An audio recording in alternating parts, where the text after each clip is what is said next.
سابقوا الی مغفرۃ من ربکم، مسابقت کرو ایک دوسرے سے، آگے نکلو، بھاگو، دوڑو، جیسے تم دنیا میں مسابقت کر رہے ہو۔ اس کے ہاں یہ آ گیا، میرے ہاں کیوں نہ ہو، اس کے ہاں اتنا بڑا ٹی وی آ گیا، میرے ہاں کیوں نہ ہو، میرے بچے کیا کریں گے، جائیں گے وہاں دیکھیں گے، اور میں تو انفیورٹی کمپلیکس پیدا ہو جائے گا، فلاں ہو جائے گا، یہ ہو جائے گا۔ تو تم مسابقت کر رہے ہو دنیا میں، ہے جستجو کہ خوب سے ہے خوب تک کہاں، تو یہ مسابقت تمہیں دنیا میں نہیں دین میں کرو، جنت کے حصول کے لیے کرو۔ سابقوا الی مغفرۃ من ربکم، ایک دوسرے سے آگے نکلو، مسابقت کرو، دوڑ لگاؤ، کس چیز کی طرف؟ اپنے رب کی مغفرت کے حصول کے لیے، اور اس جنت کے حصول کے لیے ارضھا کعرض السماء والارض، جس کا پھیلاؤ ہوگا جو آسمان اور زمین کا ہے۔ بعض جگہ پر سماوات بھی آیا ہے، میرا گمان یہ ہے واللہ عالم کہ جو پہلی جنت بنے گی، نزول جس کو کہا گیا، وہ تو اسی زمین پر ہوگی، لیکن پھر اب مراتب کے اعتبار سے جیسے کہا گیا کافروں کے لیے آسمان کے دروازے نہیں کھولے جائیں گے، لیکن اہل ایمان کے لیے یہ دروازے کھلیں گے۔ یہ جو ارب گیلیکسیز ہیں، اور ہر گیلیکسیز میں کتنے سولر سسٹم ہوں گے، اور کتنے سولر سسٹم میں کتنی زمینیں ہوں گی، اتنی ایسی زمین بھی تو ہوگی نا جیسی بالکل ہماری زمین ہے، ہر سولر سسٹم میں ہوگی، سورج سے اتنے ہی فاصلے پر، اپنے سورج سے اتنے ہی فاصلے پر جتنے فاصلے پر کہ ہماری زمین ہے۔ یہ ساری جو اللہ نے تیار کر رکھی کس کے لیے؟ یہ ہے کہ جو اہل جنت کے لیے، وہاں جانے کے لیے ہمیں کوئی راکٹس کی ضرورت نہیں ہوگی، اللہ تعالیٰ لے کر جائے گا، جیسے کہ جبرائیل آتے ہیں، ساتویں آسمان سے زمین پر آتے ہیں۔ محمد رسول اللہ ایک مرتبہ زمین سے ساتویں آسمان پر ہوا ہے، ہم بھی جائیں گے انشاءاللہ، جو بھی ہم میں سے کچھ نصیب ہوگا۔ کون کون سے؟ یہ جنت کا پھیلاؤ ہے پورے آسمانوں اور زمین کے برابر۔ وَعِدَّتْ لِلَّذِينَ آمَنُوا بِاللَّهِ وَرُسُلِهِ، وہ تیار کی گئی ہے، سنواری گئی ہے، فرنش کی گئی ہے۔ اعداد کہتے ہیں کسی چیز کے لیے کسی چیز کو تیار کرنا، استعداد اسی سے بنا ہے، فلاں میں بڑی استعداد ہے، اعداد باب افعال ہے، تیار کی گئی ہے، سنواری گئی ہے، فرنش کی گئی ہے، ڈیکوریٹ کی گئی ہے۔ وَعِدَّتْ لِلَّذِينَ آمَنُوا بِاللَّهِ وَرُسُلِهِ، ان کے لیے جو ایمان لائے اللہ پر اور اس کے رسولوں پر، اور ذَلِكَ فضل اللہ یؤتیہ من یشاء، یہ اللہ کا فضل ہوگا، جس کو بھی چاہے گا دے گا۔ واللہ ذو الفضل العظیم، اللہ بڑے فضل والا ہے۔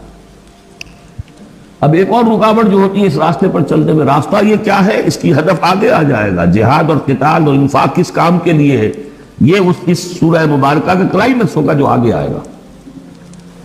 لیکن ایک اور رکاوٹ جو آتی ہے، یہ تکلیف آ جائے گی، یہ مصیبت آ جائے گی، یہ مسئلہ پیدا ہو جائے گا، یہ مشکل ہو جائے گی، یہ سارے خوف، وَلَنَبْلُوَنَّكُمْ بِشَيْءٍ مِّنَ الْخَوْفِ وَالْجُوعِ وَنَقْصٍ مِّنَ الْأَمْوَالِ وَالْأَنفُسِ وَالثَّمَرَاتِ لَتُبْلَوُنَّ فِي أَنفُسِكُمْ وَأَمْوَالِكُمْ وَلَتَسْمَعُنَّ مِنَ الَّذِينَ أُوتُوا الْكِتَابَ مِن قَبْلِكُمْ وَالَّذِينَ أَشْرَكُوا أَذًى كَثِيرًا، آزمایا تو جائے گا۔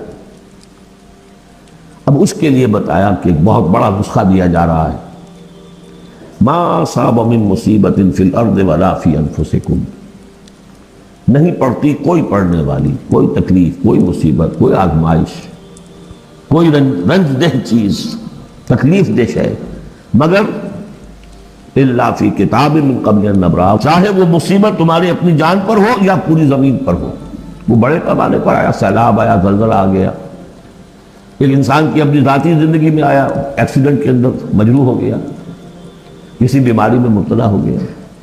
ما اصاب من مصیبت فی الارض ولا فی انفسکم الا فی کتاب من قبل ان نبرأہ، وہ ایک کتاب میں درج ہے اس سے پہلے کہ ہم اسے ظاہر کریں۔ ان ذالک علی اللہ یسیر، یہ اللہ پر بہت آسان ہے، اللہ کا علم جو ہے اتنا محیط ہے ما کان و ما یکون کو، کہ جو کچھ ہونا ہے اس کے علم میں تو پہلے سے موجود ہے۔ تو تم اسے بڑا عجیب سمجھو گے، بہت مشکل سمجھو گے، اللہ پر یہ آسان ہے۔ یہ بات تمہیں کیوں بتا دی گئی، اس کا ایک نتیجہ نکلنا چاہیے، لِكَيْ لَا تَأْسَوْا عَلَىٰ مَا فَاتَكُمْ، تم افسوس نہ کیا کرو، مایوس نہ ہو جایا کرو اس چیز پر جو تمہارے ہاتھ سے جاتی رہے۔ حوادث سے، دنیا سے کوئی چیز اگر ہاتھ سے نکل گئی، موقع ہاتھ سے نکل گیا، اب بیٹھے پچھتا رہے، پیچ و تاب کھا رہے ہیں. میں اگر اس وقت یہ کام نہ کرتا سیدھا چلا جاتا تو میرا کام بن جاتا, یہ نہ ہوتا اس نے یہ کام رکاوٹ نہ ڈالی ہوتی تو یہ میرا کام بن جاتا. سوائے وہ پیچ و تاب کو کچھ حاصل نہیں. اور جسے یقین ہے کہ یہ ہونا ہی نہیں تھا, میرے لیے اللہ تعالیٰ کی طرف سے یہ شے طے نہیں تھی, بس بات ختم ہو گئی. اور اس کے میرے ہاتھ سے نکل جانے کی میں کوئی خیر ہے. عسیٰ ان تحبوا شیئا وہو شر لکم وعسیٰ ان تکرہوا شیئا وہو خیر لکم واللہ یعلم وانتم لا تعلمون. میں تو جانتا نہیں, اللہ جانتا. ما اصاب من مصیبت فی الارض ولا فی انفسکم الا فی کتاب من قبل ان نبرأها ان ذلک علی اللہ یسیر لکی لا تعصوا علی ما فاتکم ولا تفرحوا بما آتاکم. جو کچھ اللہ تمہیں دے دے اس پر اترایا مت کرو, اس لیے وہ بھی آزمائش ہے. جو دیا ہے تمہیں اس میں آزمائش ہے, اس کو اکاؤنٹ فور کرنا پڑے گا, وہ لائبلٹی ہے.